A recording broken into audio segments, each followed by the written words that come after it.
Welcome back to my darkroom. Today we're going to look at what materials and tools you'll need to start masking. Welcome to the Naked Photographer, where I'll be exposing myself. No, I won't. That sounded better in my head. So today we're going to talk about what materials and tools you'll need to get together in order to make masks. We are not going to make any masks in this video. Next time we will. We'll make an unsharp mask. Today, however, we're just going to look at the stuff you'll need to get together. So first off, you're going to need a negative. Now you can use black and white negatives or you can use a color negative. Either way, you're going to need the negative that you're going to make the print from. Once you have that, you'll need a film to make your mask from. There are two choices. You can use regular camera film. If you're going to make masks for 4x5 medium format or 35mm, I suggest you just go ahead and get some 4x5 sheet film. It'll be the easiest thing for you to work with. Some people will say that you need a size larger than what you're working with, in which case you'd want a 5x7 film for 4x5 originals, 8x10 for a 5x7 original, and so on. I find with what I'm doing, a 4x5 original is fine with a 4x5 film, but your methods may vary. I should say that the regular camera black and white film is fantastic for masks for both black and white and color, but because it's camera film, it must be handled in complete darkness. So if you're going to use this, you cannot use a safe light of any kind. It is very fast in speed, so you'll need to set your enlarger up a little bit differently than if you were going to use a ortho film, which we'll look at next. You'll also want to use a very slow film. So this is 100 speed Delta from Ilford. Kodak T-Max 100 is also fantastic. And then some people do like Ilford FP4 at a 125. I don't recommend anything faster because you want to minimize your grain in your mask. So you can use this if you like. The other option is ortho litho film. Now Ilford makes a true ortho film. This is litho. It's a little bit different. It's thinner. It's also much higher in contrast, but we can deal with that. However, this is only good for black and white originals, not for color negative. So if you're making a mask for black and white, this is fine. If you're making a mask for color, you must use camera film. The reason for that is this is only sensitive to blue. So if you make a mask for this out of your color negative, you will make a really nice mask that affects your blue and yellow colors, but not the other two. Red and green are unaffected. Camera film, being sensitive to the entire spectrum, would be good for color negative. So keep that in mind when you're shopping and you're deciding on what type of original you're going to make a mask for. But this is nice because you can use a red safe light. So what I use is just a Lowe's store brand red LED light. I do put it into a Kodak Beehive type safe light fixture, and I've got it all the way in the corner of my room, kind of bouncing off ceilings and walls, just to bring the level down. But I find this works just fine with the ortho litho film. So cheap and easy to use. The next thing you're going to need is a good light box. You're going to use this quite a bit for a variety of different functions when making masks, so make sure you have one. It's easier if it's laying down because you're going to have to use tape on your negative and whatnot, and it's just a little easier to do all that flat rather than trying to use like your monitor or something on your computer that might be vertical. So keep that in mind. Okay, then you're going to need a light source. So I will be using an enlarger. You can use specific tools made just for masking, like a point light source. Kodak used to make one, but I have down in the description a link to a document on how to build one if you would like a separate point source light for this. Otherwise, your enlarger will work just fine. Then you're going to need some glass, so something like this, like you would for your contact print. This is 1/4 inch thick. I would also recommend some thinner glass, such as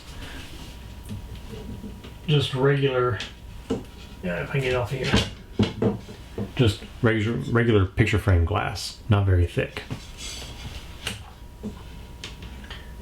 A couple of pieces would be helpful, so one of each will go quite far. Then you're going to need something to diffuse your light. So from my pre-flashing, I've got this 3mm or 1/8 thick, 1/8 inch thick white acrylic plexiglass. I can use that. Some of the masking material out there uses a piece of Duratrans, which is a Kodak backlight material for RA4 printing. That works fine too. Not everybody uses diffusion when they make a mask, so it is not absolutely necessary to get something like that, but you may find it useful. I am going to use diffusion, but I'll show you how to make a mask without as well next time. And then the next thing we're going to need is a developer. So if you are using ortholith film, one of the easiest developers to use is just Kodak Dectol or the equivalent thereof. So a print developer. You are going to dilute it stronger than you would, or weaker, higher, however you want to say it, than you would for a print. With Dectol, when you're making a print, normally you would dilute it 1 part stock to 2 parts water. In this case, it's going to be 1 part stock to 40 parts water. That's a 4 and a 0. So very highly dilute. In fact, with the 4x5 film, I'm using a small tray. I will use 400 milliliters of water and 10 milliliters of Dectol stock. So very dilute developer will produce a very low contrast mask, which is what we're looking for. And we'll go more into detail on that next time. So once you have your film, your original, your light source, and your developer, you are basically ready to go. It's really just a contact print method. However, if you are doing this more often, then you might want to go ahead and get something for a registration system. It is not required.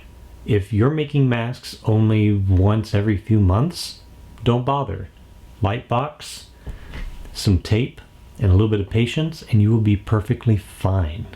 You don't need to do anything special. But if you find that you're making masks more often and you want something to be a little speedier, then you may want to get something to help you keep your mask and negative in registration. And the way that you would do that is with a punch and then matching pins. So what I mean by that is a hole punch. There are 2 basic kinds that you can get. One is just a big giant hole punch. This is from Office Depot, and it's the store brand 2-hole punch. You can get the 3-hole punch if you're doing 8x10 or larger, but this will work fine for 4x5, and it produces holes that are 1/4 inch in diameter. There are other brands out there that produce holes 9/16 of an inch diameter, in which case you just need to make sure you get the pins to match. So I suggest whatever punch you use, punch it, measure the hole, and then find the pen to match. What do I mean by pens? This is a pen. This can be purchased from places such as, well, the manufacturer, which is Turnus Burton, Turnsburton, I don't know how to say that exactly, out of St. Paul, Minneapolis. And they make really good registration pens for the graphic arts industry. They make a variety of different sizes. That would be a different diameter and a different depth. This is a 1/4 inch diameter by 0.12 inch depth. And you can purchase these from Blick Art Supplies. I'll put a link down to it in the description. And they're very, very easy to use. You simply punch your holes. Such as this. This is a piece of film. You would cut an old discarded negative. This is a 1 inch wide strip by 5 inches. Punch the holes in the punch. You would put your pen right through the hole, like that. One for each side, and then tape that down on your table. Now they're spaced appropriately for your punch. Then, when you're ready to make your masks, you can tape this to your original. Then you punch your oversized lith film. So in this case, I would tape this to a 4x5 original. I would get a 5x7 film, punch it, and then go from there. My original is unaffected. If I want to, I could remove this from the original and be done. And those work really, really well. Blick sells the 9/16 and they sell the 1/4 inch. I believe they sell them in pairs, and they're pretty inexpensive. And you only need the one pair, really. The other punch you could get is something a little bit more